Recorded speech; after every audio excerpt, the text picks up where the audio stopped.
आज কচুরমুহি দিয়ে মাগুর মাছ রান্না করব। আমরা তো এটাকে কচুরমুহি বলি বা কচু আলু বলি, এখন কে কি বলে জানি না। খুবই সাধারণভাবে রান্না করব, কিন্তু খেতে খুবই অসাধারণ হয়। ঘরে যা আছে তা উপকরণ দিয়ে রান্নাটা হবে।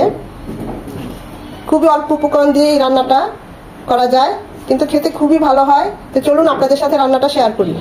মুহি দিয়ে মাগুর মাছ রান্না করার জন্য দিয়ে দিচ্ছি কড়াইয়ে 2 চামচ সয়াবিন তেল। ওই চুলায় তেলটা গরম হচ্ছে, আর এই চুলায় মাগুর মাছ লবণ আর একটু হলুদ দিয়ে মাখিয়ে নিয়েছি।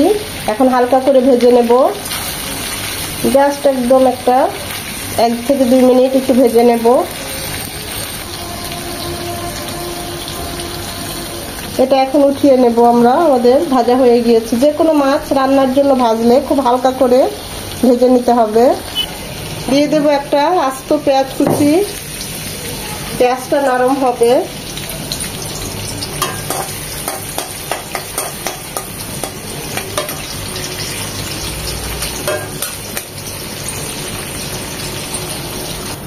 পেঁয়াজটা নরম হয়ে এসেছে, দিয়ে দিব 2 চামচ আদা রসুন বাটা, 1 চামচ আদা 1 চামচ রসুন। আদাটাকে 1 মিনিট ভেজে নেব, যেন আদার ঝাঁঝালো গন্ধটা চলে যায়। আদাটাকে 1 মিনিট ভেজে নেওয়ার পর এখানে 1.5 চামচ হলুদ গুঁড়ো, 1 চামচ মরিচ গুঁড়ো আর 1 চামচ ভাজা জিরে গুঁড়ো, এগুলো একটু পানি দিয়ে গুলিয়ে দেব। পানি দিয়ে গুলিয়ে দিলে বাটা মশলার টেস্ট আসে। এই যে ছোট ছোট টিপস, এগুলো একটু ফলো করলে সত্যি রান্নায় দেখবেন অনেক টেস্ট বেড়ে যায়। মশলাটাকে খুব ভালোভাবে কষিয়ে নেব। মশলাটা কষানো হয়ে গিয়েছে, দেখতেই পাচ্ছেন, ঠিক এরকম হবে। তেলটা উপরে উঠে এসেছে। এখন কচুরমুহি খুব ভালো করে ছিলে আমি হালকা একটু ভাপিয়ে নিয়েছি। খুব ভালোভাবে ভাপিয়ে নেওয়ার পর আবার ধুয়ে নিয়েছি, কারণ এর থেকে পিচ্ছিল পানি বের হয়। সেগুলো খুব ভালোভাবে পরিষ্কার করে নিয়েছি। সেই কচুরমুহি এখন দিয়ে দিচ্ছি মশলাগুলোর সাথে, কষিয়ে নেব 2-3 মিনিট। কচুরমুহি, কচু আলু, যে যেটা বলে, আমরা তো এটাকে কচুরমুহি বলি। এখানে একটু আদা রসুনের পরিমাণটা বেশি যাবে।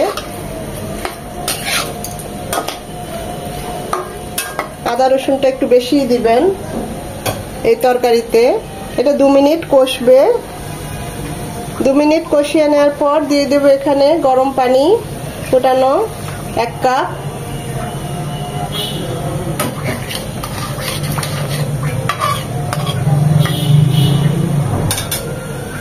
পানিটা ফুটে আসা পর্যন্ত রান্না করব।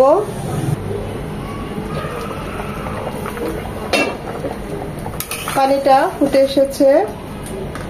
এই পর্যায়ে মাগুর মাছ হালকা করে ভেজে নিয়েছি, সেগুলো দিয়ে দিচ্ছি।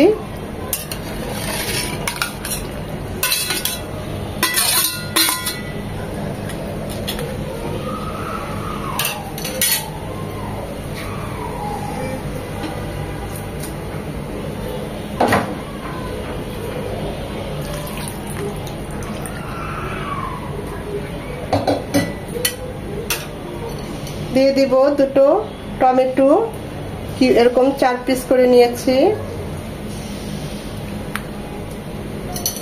আস্ত কাঁচামরিচ 3টা ফ্লেভারের জন্য, স্বাদ মতো লবণ। এখন এটা রান্না হবে মিনিমাম 15 থেকে 20 মিনিট। কচুরমুহি দিয়ে মাগুর মাছ রান্না আমার অলমোস্ট ডান। দেখুন কতটা লোভনীয় হয়েছে। সব ঠিক আছে, টেস্ট করেছি। আমি তো এই ঝোলটাই রাখবো, মাখো মাখো ঝোলটাই রাখবো। এখন ধনেপাতা কুচি দিব, তারপর চুলার গ্যাসটা অফ করে দেব। এভাবে একবার হলেও ট্রাই করবেন। ভিডিওটা দেখে যদি একটু ভালো লেগে থাকে অবশ্যই একটা লাইক দিবেন। কত সহজেই কচুরমুহি দিয়ে মাগুর মাছ রান্না, দেখুন কতটা লোভনীয় হয়েছে। খেতে অসাধারণ হয়। এভাবে যারা খেয়েছেন তারা তো জানেনই, আর যারা নতুন তাদেরকে আমি রিকোয়েস্ট করব একবার হলেও ট্রাই করবেন। খুবই ভালো হয় খেতে। খেয়ে কমেন্ট করে আমাকে জানাবেন কেমন হয়েছে।